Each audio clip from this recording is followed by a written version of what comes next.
On this week's video, we're back in the gold mine, but the end of the season has come. We've got to get all this ore out that we bagged up previously. We're going to check on our blast and get that cleaned up for our last round of the season. And I'm really excited because I have a previous gold miner that worked this mine in the late 70s and early 80s, and he's going to tell us some stories, and we're going to talk about the history of the mine. So I hope you enjoy this end of the season video. On today's video, we're moving bags. We have been working all season stockpiling our ore in these 50 or 60 pound bags. We've been working on our heading here.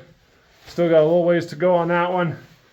But on today's video, we got to get all these bags out of here, down to the blacksmith shop and into the truck. Harry's demonstrating the first stage here. We're gonna get 8 or 10 bags on these carts. Oh, one more.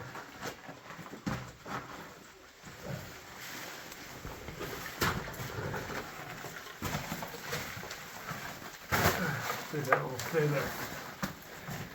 Okay.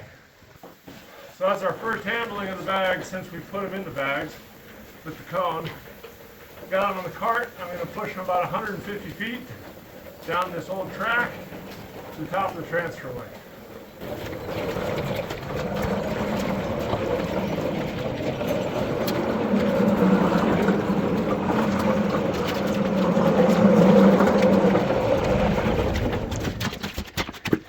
We can do about 500 or 600 pounds per cartload. We've been staging them here at the top of the transferway. Now Harry will go down and I'll start sending them bags. So we've got 75 sandbags stacked up here at the top of the transferway. So now I'm gonna kick them down this chute. It'll make a 90 right there. And Harry's down below with a cart and another track that'll take him over to the main raise. All right, let's see if I can film this and send a sandbag down our chute. Ready, Harry? Ready. Sandbag. Here it comes. There we go. And Harry catches it down there and puts it on another cart in the transferway. Ready for another bag? Ready. Another bag.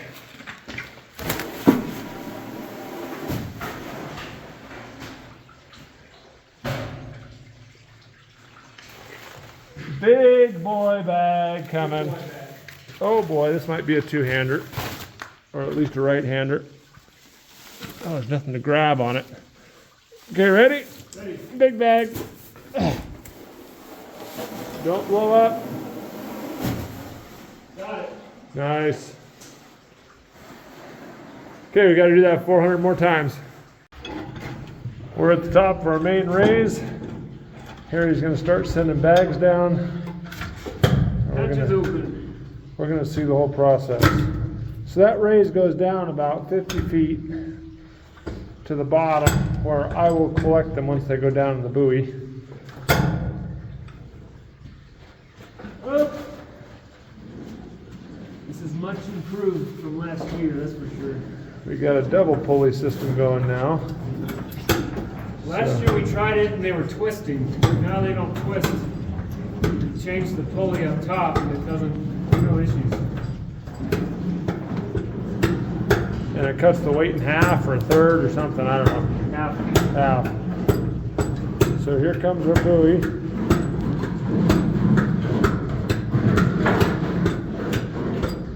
Yeah, my light's flickering, it's not happy. Says your battery's in. So there's the buoy. And we've got sandbags stacked up behind Harry like crazy. This one's got a hole in it. I'll take care of him at the bottom.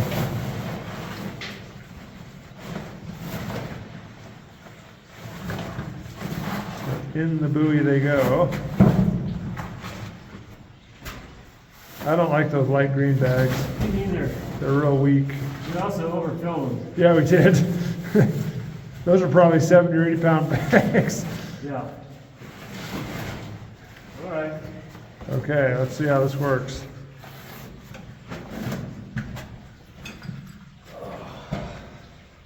Down.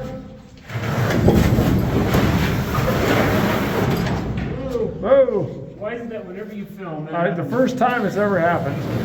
Today. Touchdown. Touchdown. Nice. Now let's go watch on the bottom.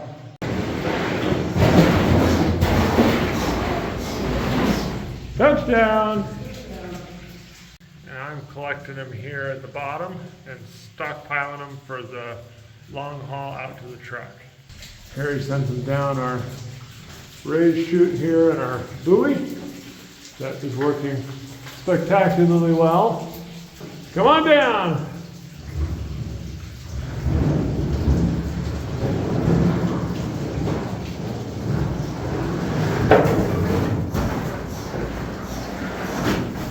There we go. Touchdown! We can do 2 bags at a time, which is about 100 to 120 pounds a load. We've got a small pulley here on top of the buoy now, and so it's a lot more efficient than last year, but still not the best way to do this. Well, my light's real angry and almost dead. I've got 10 bags on that cart. I've got 80 bags staged here right at the bottom of the raise. And I've got 10 bags on this cart. And that's about 500 or 600 pounds. One hand, I can just push it right out along our track. It's about 400 and, hold on, it's about 550 feet, I think, to the truck and the bottom of the raise. So it's quite a haul. But we just push it out on our little tiny wheels. Man, does it work good. This is our first full load of ore down the hill. We have 160 bags on the truck. That's about 4 tons. I had to go buy a new truck. I got a dump truck now, so I can haul this ore down. I've got more in the mine I got to get to, but I am really excited to get this down, mill it up, see how much gold it has in it. And if you guys are interested, it's listed on eBay, so check it out. We're just finishing scaling back into our spot here. I think we got a hole that we can make work for us back there. Well, here's our face. We got a hole kind of going, but you can see there's some ammo still shoved in there and cap tubes. So those need to get washed out, but you're seeing our slip. It's just broken clay, googe, nasty. It's 2, 3, 4 inches thick in some places. It's just really irritating. So we need to get those washed out real good. See what the caps look like in the bottom. I believe they've all gone. But the good news is we have a hole opened up, so now we can start shooting in some of these other ones and get our face at least back to the slip. But we got to get this really cleaned up, really washed out, and make sure there's no caps in there before we do anything else. But we're getting our face washed out, and what we're finding is we're at the very bottom of the holes here. So what you're seeing is this is where the bottom of the hole, where the cap shock tube made the corner and the cap was facing out this way, and so all the caps have gone. We're going to wash out all the ammo, get all the shock tubes out of there, and get a nice clean face.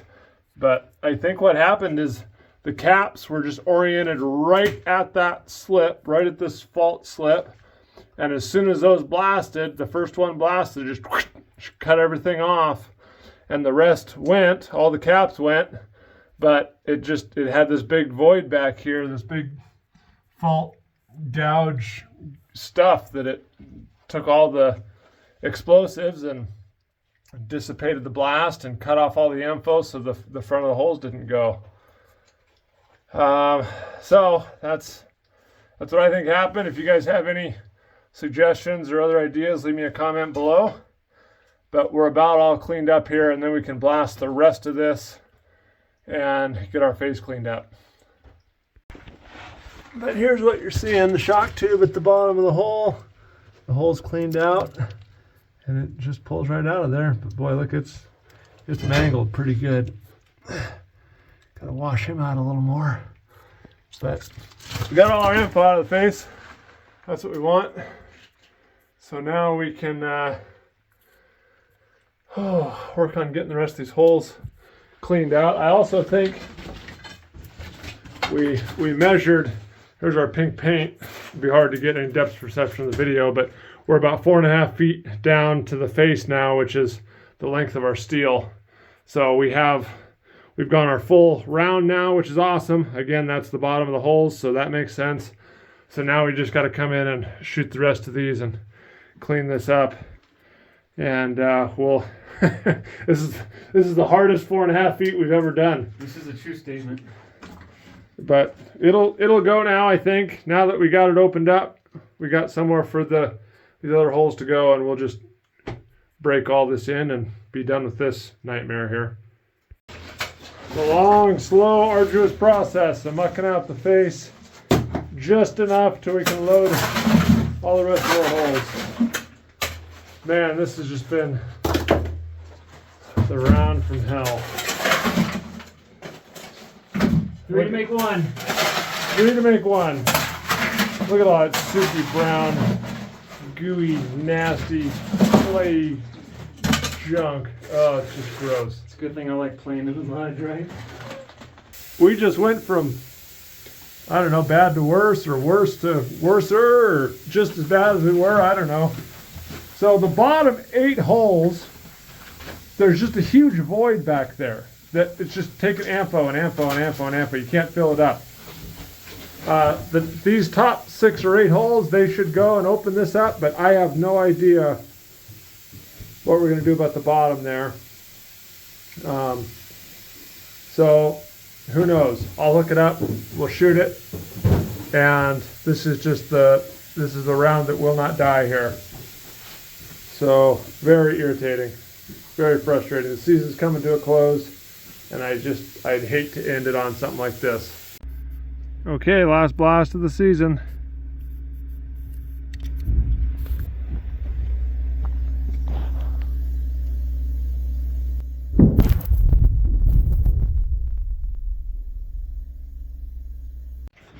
Well, it appears that the 3rd time was a charm. We finally got this slippy round to go. And so we were back here scaling.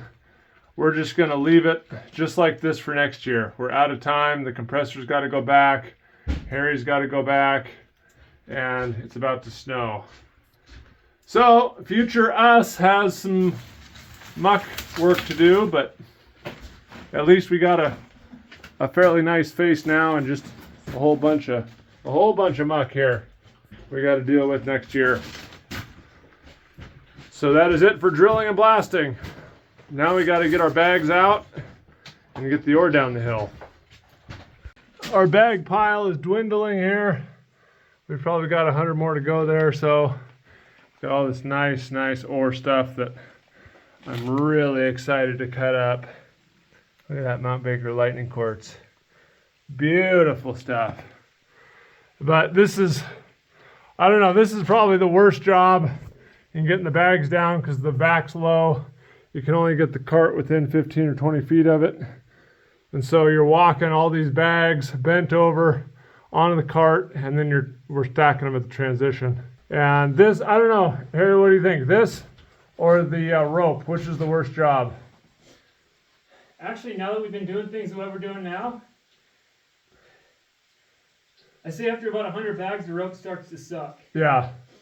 This job is a 2-person job. Yeah, I think with 2, this is easy because Yeah. I just put it on my knee and hand it off to you, and I don't use any lower back at all. Yep, agreed.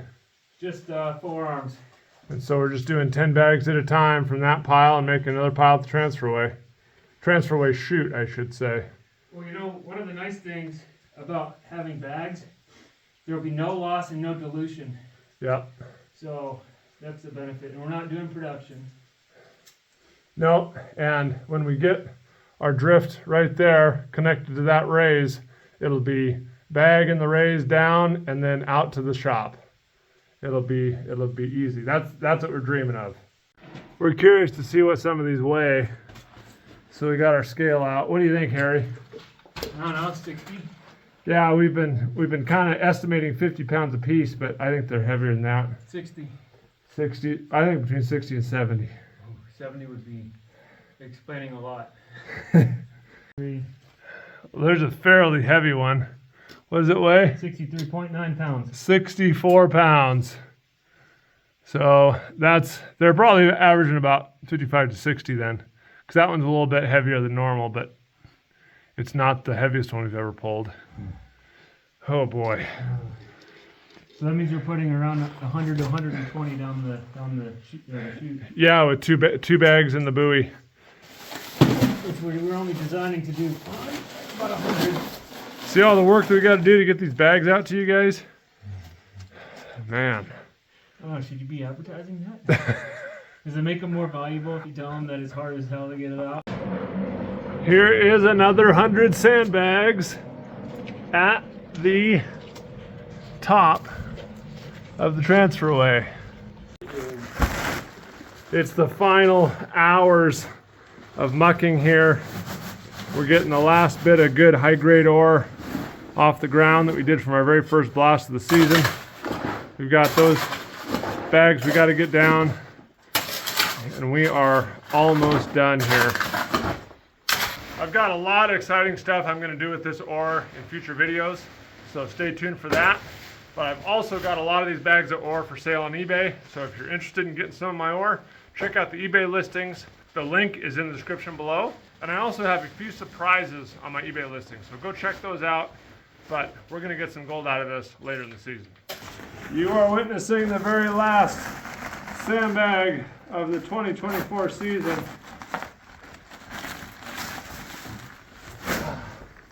There's the last, I don't know, dozen.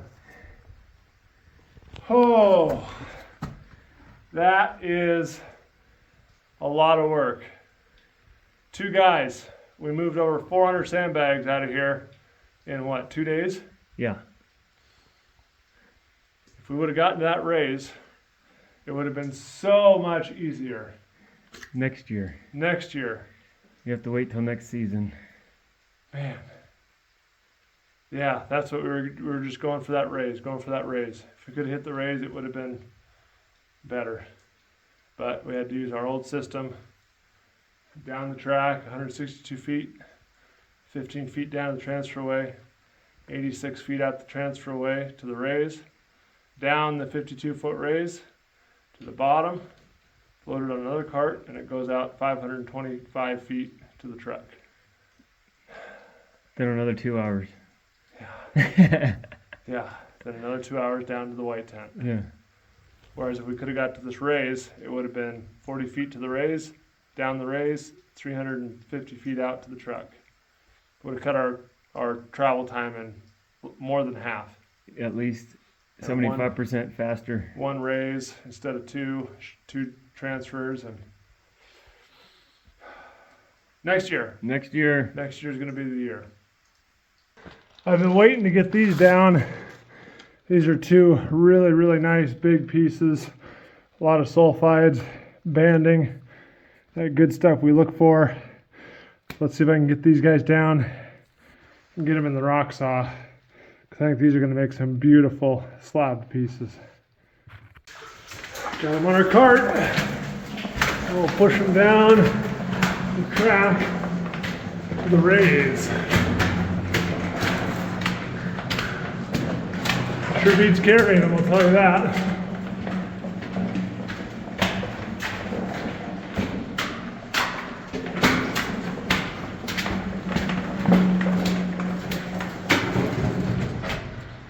Well, they're pretty big and they're a little bit fragile, so I'm going to carry them down the raise and then out to the truck. All right, guys, the last 20 bags of the season. This will be the last run out of the mine. 10 bags on each cart, and we will be done. Last load of the year. Headed out to the truck. All right, guys. The ore carts are empty. The truck is loaded. Into the fog. But check this out before I go. Once I got into the light, huge telluride crystals all right along in here. So there's some really nice gold right in that band right there. Can't wait to get it cut open. All right, we got Jason carrying out our equipment. I'm doing my job here. Yeah. You're seeing how the sausage gets made. Yeah, this is all of our equipment in the transferway about to go down the raise. We are at the bottom of the raise. We have our drills, our legs, airline, water line, everything we need to mine is on these two carts. And we're demoing for the season. Last leg out to the truck. It's been a great season. I've had a lot of fun. We made a lot of good progress. Can't wait till next season. Hopefully you'll be back, Harry. Yep. So we got lots of stuff to come. But right now we got to get out of here before the snow flies.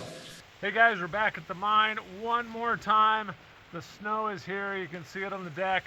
And I am really excited today because I have a guy with me who's going to come along and tell us a bunch of stories about when he was mining up here back in the late 70s and early 80s. In fact, that the primary purpose of the blacksmith shop was to sharpen drill steel. Because they didn't have engine. You had to you had to repurpose the drill steel all the time because it wasn't very good drill steel compared to what we have today. I mean, you drill. How long do you run a piece of steel today before you have to replace it? Oh, with our bits, we can run 50 holes more. Yeah. Yeah, I bet they got a half a hole. Right. They had to bring him down here to the blacksmith shop. Yeah, and reheat it, reform it, and then. When you were here, what did you use the blacksmith shop for? Just storage, pretty much? Because when I came in a couple of years ago, it's rail and bent up stuff and steel and junk. That rail had come from the mill.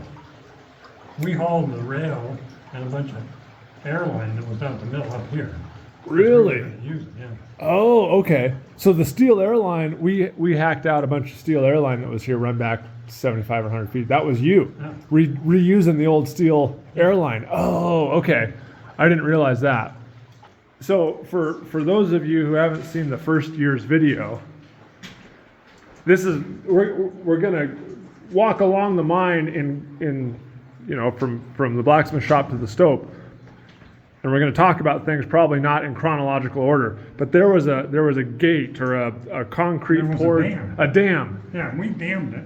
Tell us about the dam. We dammed it because our goal was to flood the mine so we could bring a little sluice in and vacuum up the bottom. Just dredge the whole floor. Dredge the whole floor because our experience was if you wanted to get color, you just had to go get a pan full of dirt out of the floor and you could always get color. Yeah, okay. And so the thought was, if you could dredge this, you can get enough to have a little gold and make something exciting. Yeah, okay. The problem with that was that you really needed a high pressure water source, which we didn't have. We hadn't run the water line yet. After that we ran a water line, but we needed a high pressure water source because you had to have some way to stir up the stuff because there was so much wood material in it. It would plug up the pump. Oh, okay. And you couldn't run it like a normal sluice. You couldn't run a little vacuum dredge. Didn't work. It was too goopy and too much wood and crap. So you need to get it cleaned out, flushed down. Some way to stir it up. Yeah. You really needed a high pressure washer. So you never did. So all the gold on the floor is still on the floor. Still on the floor. Ah, yes. Yeah. Why? You remember how short it is in here? Yeah. When we first came in the mine, this spot right here was essentially plugged with wadded up airline and track. Just watered up, all tied up in knots and... Yeah, it was like a big snarling mess. Because what happened when they tried to destroy the mine in '64? The Forest Service. We talked about this on the way up. They burned a bunch of buildings, you said? Yeah. And they And tried what to... had happened was some Boy Scouts had discovered there was still powder stored in the powder magazine. And the Forest Service, oh, we got to deal with that. So they brought the Army in. I don't know how much explosives they brought, but they packed a bunch of whatever around this old powder and torched it off. Well, what it did was it blew all the track and all the airline down to this point, and it didn't make the corner. Oh, it just watered it up. It just ripped it all up off the floor and made a big snarled rat's nest You here. could just barely get around it. You had to crawl around it to get around it. How'd you get rid of it? We spent a couple of days with a cutting torch and cut it all out. Oh, man. That must have been not a fun job. No, it wasn't. What? As you've noticed, there's enough airflow in this mine. It's not too bad. Yeah, it's not too bad. I was just sitting here all day with the cutting torch, cutting out steel. Yeah. You'll find most of it down that way. Oh, you just shoved it down that hole? Yeah, okay. Which comes out at the end of the other entrance. Yeah, that's where the mill was. That's where the old mill was. So this is the first, I've always wondered about this because this goes out to the surface. It's caved now. It's about 75 or 100 feet, something like that. And then this one goes back to the blacksmith shop, again, 75 feet or so. This one, they followed this vein. There's a vein right here that they intersected, and they followed that all the way out to the surface. Why don't they follow it in? They followed it in. Probably. So why build this at all? Why not put the blacksmith shop out there?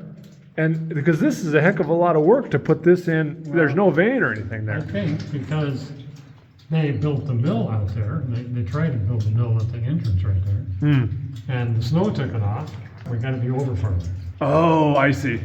And so they did the blacksmith shop here and just did this for access. Yeah. Because then they use this for access to get to their tramway to get to the mill. But I suspect that's what happened. So you think they put the tramway at the end of the blacksmith shop tunnel? Yeah. Once the mill got taken out by the snow. Ah, I see. Okay. Yeah, that's what I might guess. But again, that's that transition of ownership there in the teens and whatever, I suspect. Yeah, solving other people's problems and screw ups and that kind of stuff. And that's always the question. Have you sampled? I don't. The samples that I've seen done in the past, this vein is pretty much barren. Yeah. There's not much going on here. There's a real interesting spot right up here I want to get your opinion on. So this spot is always fascinating to me because we're going to turn around and look at the wall here. That's where we're just coming from, and there's a vein there that's pretty much barren. But then there's another vein right up here, Tom. You see that one? You know about this one. Yeah. Grant sampled it in the 80s. There's gold in it. It's bigger, and it's kind of parallel to this other one. 6 feet or something, horse to waist in between it. The old miners drifted out there 75 feet on vein the whole way. There's some gold in it. One of the richest rocks I've ever seen in this mine, Tom. Yeah. Came right off the ceiling up there when we were putting these timbers in. Yeah. I was scaling the back and I dropped a couple pieces and I told the guys, hey, that looks pretty good. We better save that. And they picked it out and saved it for me. I went and cut it and it was full of gold. So there's this, my theory, and I'm going to do this sometime in the future, is this vein has the gold, this vein doesn't. And so I'm gonna come back in here and mine this upper vein. You know what that is? A survey marker? Yeah.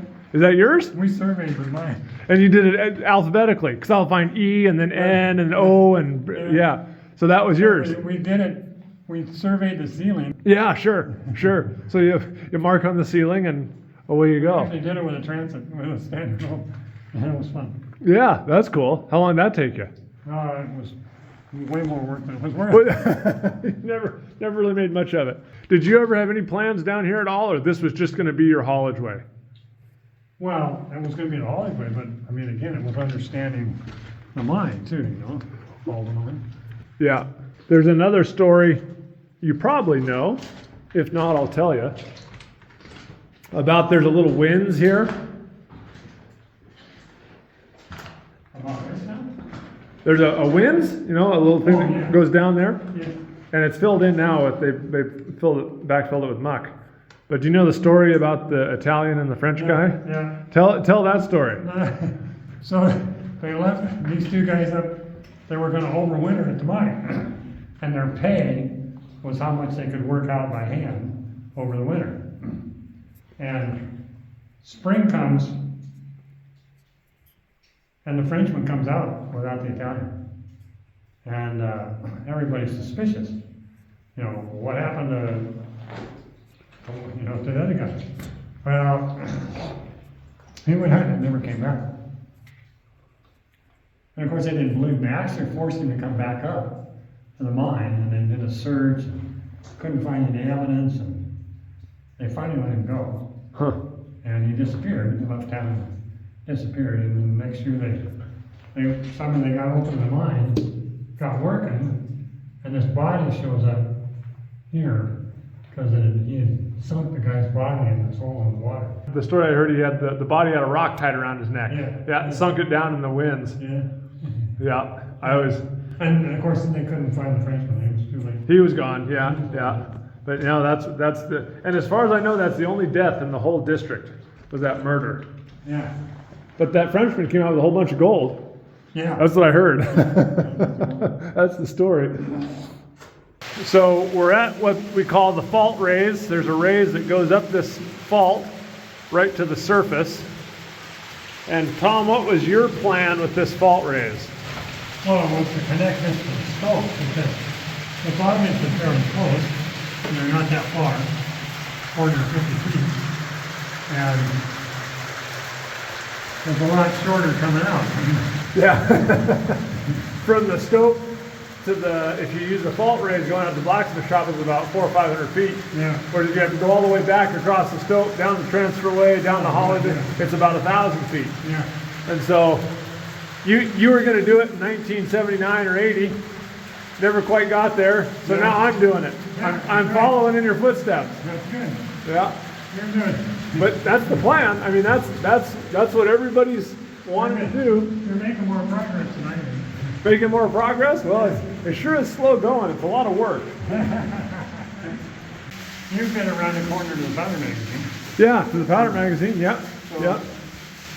You can imagine the Army packed in, a couple hundred pounds of who knows what to eliminate it, because the Forest Service, their parent made their goal, which nobody's ever tested, was they were hoping to collapse the mine. Yeah. Just close the whole thing. Yeah, so they could quit worrying about it. Yeah. Well, when they forced it off, the shock wave and the blast took all the airline and steel from here, went around the corner and stacked it up against that where there was a Y, and blew all of the stuff, the divided rays, blew all of that out, apparently clear outside. I've never found enough debris out there to make sense of it. But obviously it was dead clean when we started. So you were saying that this raise was timbered, and when the powder went off, it blew all that timber all the way out to the surface. Yep. And when you got here in 78 or 9 or whatever, it was clean as a whistle in there. Yeah. Well, and they talk about, and there's a report done in 1923 that talks about the raise being timbered and laddered, and it was a real nice working raise. Yeah. And, Well, when we started, it was clean. There was nothing. it was clean, yeah. And I guess if it wadded track up 400 feet that way, it easily could have blown wood out. Yeah, oh yeah. Yeah. But that's a whole lot of work to do that ladder and shoot. I think it took us about a week. And nobody's ever cleaned up this far. Nope, this is still here. Probably a bunch of gold in there. I bet there's a couple ounces of gold right there. Yeah, we're standing on it. Yeah. Yeah. Yeah, because all the ore from the mine came down here That's right. and landed right here in a pile. Yeah. And I don't know, it'd be really nice to have some description of it. Did they just dump in the pile and reload it? Did they dump it into a cart? Yeah, because if it all went in the ground, the gold would migrate down. Dump it on the ground and somebody's shoveling and it's always moving and the gold's sifting down. Is it just like you remember it? Yeah. Cold and wet and dark, huh? Yeah. We're coming through our transferway now. There's our chute where we send our bags down. We'll be at the stope in a minute here. Now, when you were back up in here, you guys sampled all over the stove, right? Yeah. And we all know about the super hot spot here that behind us where we're working. Was there anywhere else you remember that was real good? Yeah. One of these big pillars. We took a good sample of it. Okay. And there's a piece of vein that way past that pillar that wasn't too bad. Wasn't really good, but Had some show in it. yeah. And that's the other thing that we've talked about a little bit is the stope right in here is dipping about 25 degrees Yeah. down to the south. Yeah. And then the room that we're working in where it's real hot is pretty much flat. Yeah. And so something happened to the vein there. It changed attitude, changed dip, got folded, something. Yeah. And the best was where you're working, or the two faces there. Yeah. Were good. Yeah, both had a lot of gold.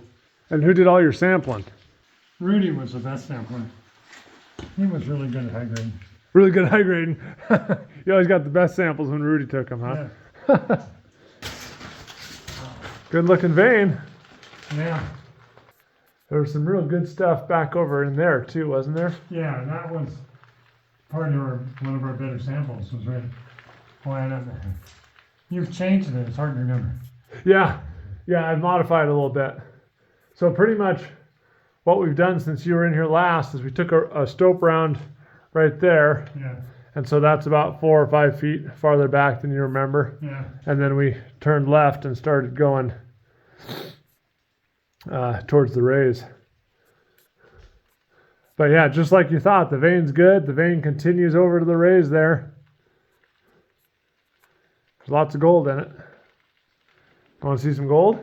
Yeah. Yeah. Let me show you some gold. You've been waiting 45 years to see gold in here. So you got your rail rerouted, didn't you? Yeah, we just did a little Jippo rail, I guess you'd call it, back over there, and we've been piling our muck back there in that big room. And then once we get the rays, we'll decide if we want to muck it out and down and out, or leave it, or something. I kind of want to get a sample of that muck and see if there's ore in it or any gold in it. So remind me to do that before we leave. So you remember it was about here. The face just came across right about here, and you got some really good samples in here. Yeah. And other people had after you were out. But as soon as I came around this corner,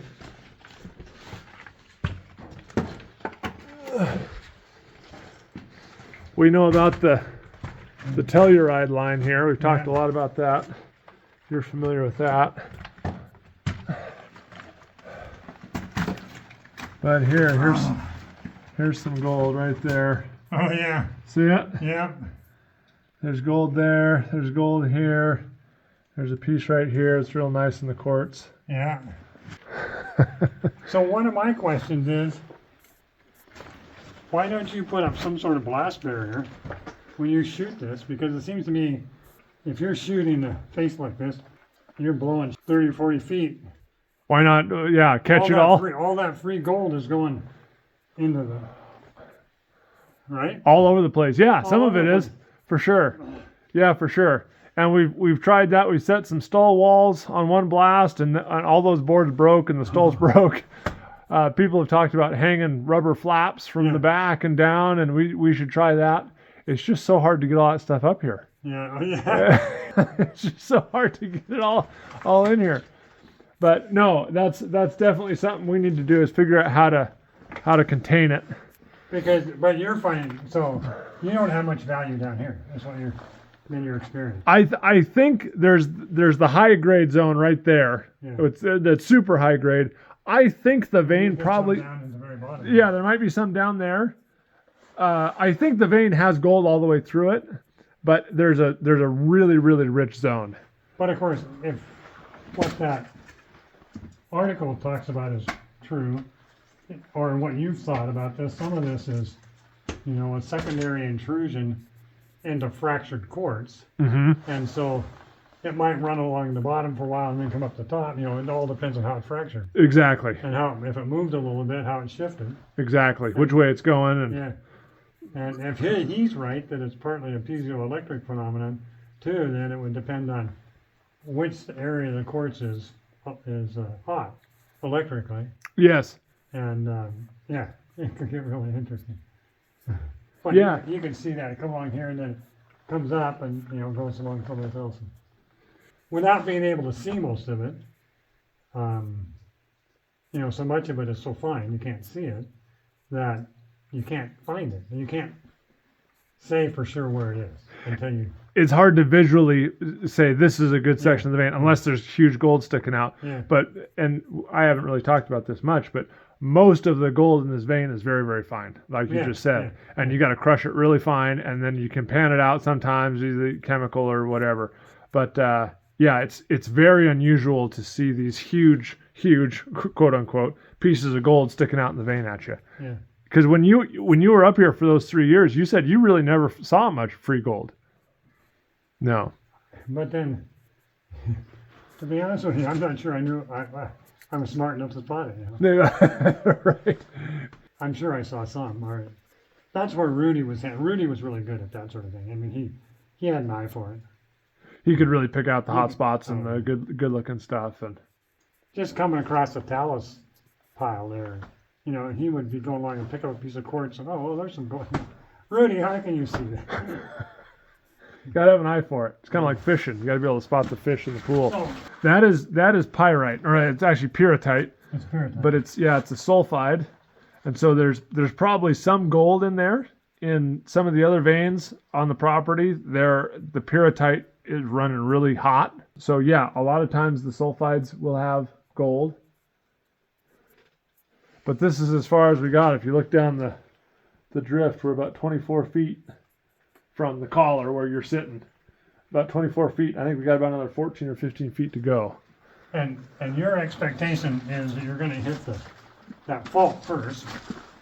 Is that the point? I think so. I'm hoping we're You gonna. haven't drawn it all out. Come on. I have drawn it out, and my hope is that we hit the fault and the raise at the same time. That would be ideal. That would be ideal. But I know that the fault is over there and it's a plane. So if I go a little bit shallow and I hit the fault first, I can follow the fault 10 feet, 5 feet, whatever I need to do to hit the raise. So I would drift out here. If I hit the fault first, then I turn left. So if I come into the fault too shallow, I hit it and turn left. If I come at a steeper angle and I miss the raise, then I do have to come backwards. Okay. So it all depends on where in 3D space that I hit the raise or the fault. But I figured rather than starting at the raise and coming back this way, it was easier to start here in ore, going the whole way, and you have a plane and you have a line, and I have a line now, and you're going to try and intersect all three of those points on the same spot in 3D space. Your right hand there. Oh yeah. All this pyrrhotite, massive pyrrhotite. I've coined this Mount Baker lightning quartz. And so there's a little bit of, right here, there's a little bit of chalcopyrite there. See the brassy or yellowy? Yeah. And then pyrrhotite, which is an iron sulfide. And then we have down here in the telluride band, those are all tellurium crystals and another base metal. So yeah, that's what I've been doing. The zero is electric. So the thing that I hook up out at the end outside is electric. But then all the other ones are, the signal is sent by a shock tube, which has a little bit of powder. Okay, it's essentially a det cord. It's essentially like a det cord, very similar. It's just small. It's very, very fine. Yeah, very small. So it is det cord into the end. All right. Yeah, and so we don't use any det cord here. But you use those leads they're explosive, not electrical. Right, exactly. Oh, okay. So the only electric part is the zero cap, and that starts the chain reaction. That starts the chain reaction. Yeah, correct. And you use fuse.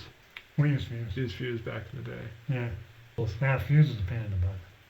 These are safe, easy, They fast. look like it, yeah. And then as you point out, you've got a telltale when you're done.